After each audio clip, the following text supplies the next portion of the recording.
Second anniversary patch notes are here in game, and let me tell you, there's some great stuff in here. I'm really pumped about it. So without further ado, let's just dive right in. I'm just going to go through here and jump straight into some of the big changes. This is not going to be an in-depth guide, but hopefully it gives you at least a little bit of an idea of what to expect. Now, the first thing that is here is this new content for the Dormant Realm. And you can read through here, but the big things is that you can basically, it sounds like almost do a faction war game for PvE. You can join up with a couple of buddies, you can select a mission difficulty, you can basically run a dungeon is what it sounds like. Now, you will note here that they say that you have the opportunity to obtain rare implants, general units, upgrade materials. We'll talk about those in just a minute. And the reward depends on the difficulty and the time taken to complete the operation. Now, if you have played Diablo Immortal, it sounds a little bit like this is kind of like a Elder Rift, where if you complete it faster, there's certain rewards and things like that. So hopefully it's that type of mechanic without it actually being like Diablo Immortal's and Elder Rifts. One really important thing to note here that is different from faction war games is that these are going to be real losses. You can see here it says your ships that are destroyed during the operation will be a real loss. So fully expect this to be a challenging mission, and if you lose or you die, you're gonna have to IP that ship back. I, for one, think that's kind of a good change. I'm kind of excited to see that, and it's going to make these a little bit more impactful, I think, which is going to be good. Now we get to the implants, and there's going to be a lot of, I'm going to say strong opinions about this probably, just because of the way that it was implemented in the EVE Online. But what I really want to focus on here is that there are going to be 12 types of implants to start with. And if you look at these, they're basically all offensive implants. Now, I'm not going to go through them again because they're basically the same for every one. There's, it looks like a firepower mod and then a burst aerator mod. Again, I'm not sure if that's what it actually is. It just kind of seems like it, given the fact that it's changing to a higher firing rate, or it's, storing it up for converted into additional firepower when necessary. It might be that these are some of like an activated mod or an activated shot, so you can kind of like charge up and then shoot. Either way, I think it's going to be a really interesting dynamic. Now, there's two in particular, though, that I think are going to be really impactful or really interesting. The first is the bombard tactics. This is going to be specifically for drones, and it's going to basically be, it sounds like almost a smart bomb type of thing, where you send your drones out, they hit with this extra firepower, and they have to come back, reload, and then go back out. Again, it could be really interesting. I think the Rattlesnake in particular, or the Vexor 2, could really benefit from this because you can throw some torpedoes or something like that on. You're already really close. You're having your drones go out and back very quickly, doing this damage, or doing this extra damage as it's going. The other one that's really interesting is the automatic defense. It says it adds a special electronic warfare module to the drone so that it can destroy enemy targeting systems. Now, I don't think that this is ECM, and again, this is pre-patch, so I could be wrong, but I don't think this is ECM. I think if anything, it's probably more like a sensor dampener on here.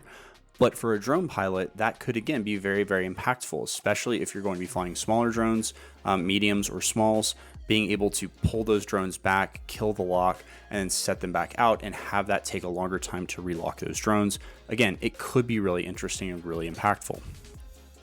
Now, in terms of the actual materials, this is kind of what you would see or expect to see. It's kind of like a nanocore upgrade, getting the materials, recovering the lost neural activity for implants. I don't know what that one is, that neuroactive supplements, but I'm going to guess that if you die or something like that, maybe it resets a little bit.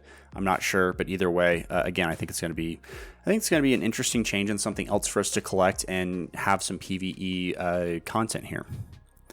Now, they did some upgrades to the main interface. Again, I think there were some screenshots that were leaked.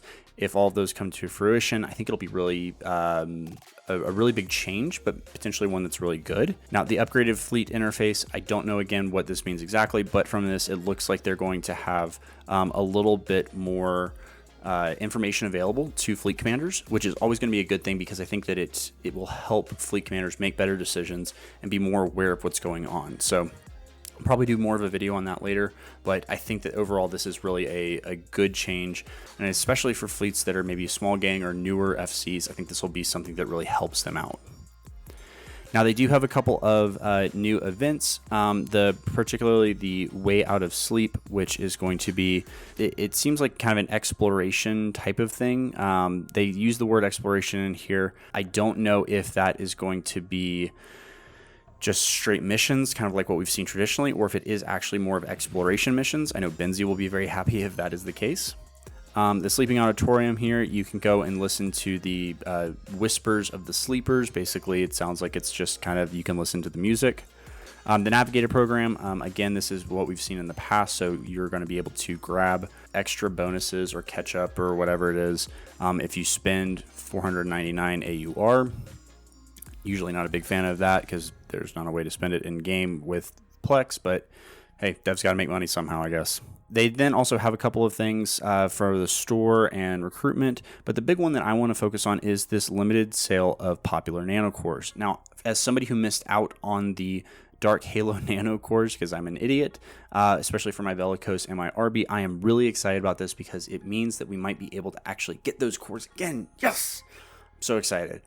So that hopefully is not going to be too painfully expensive, but again, we'll see. It's just going to have to come down a little bit to how they actually set this up and what those prices are. So the price of the normal nanocore for the price of what it was originally.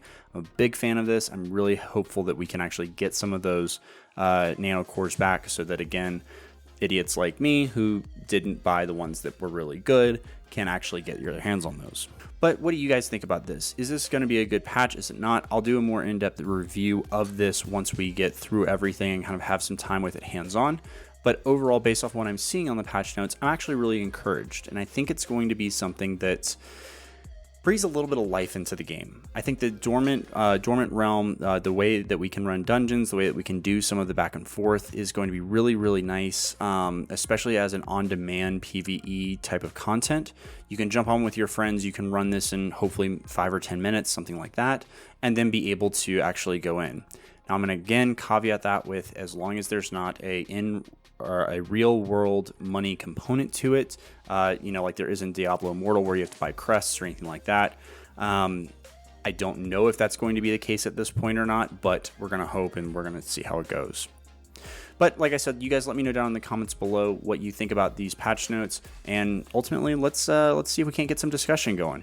I'm really excited about this. I think it's got the potential to be really awesome. I think it's got the potential to bring a lot of players back, but again, we'll see what happens. So guys, thanks so much for joining. Until next time, fly safe, and remember, kill marks last forever. Have a good one, y'all.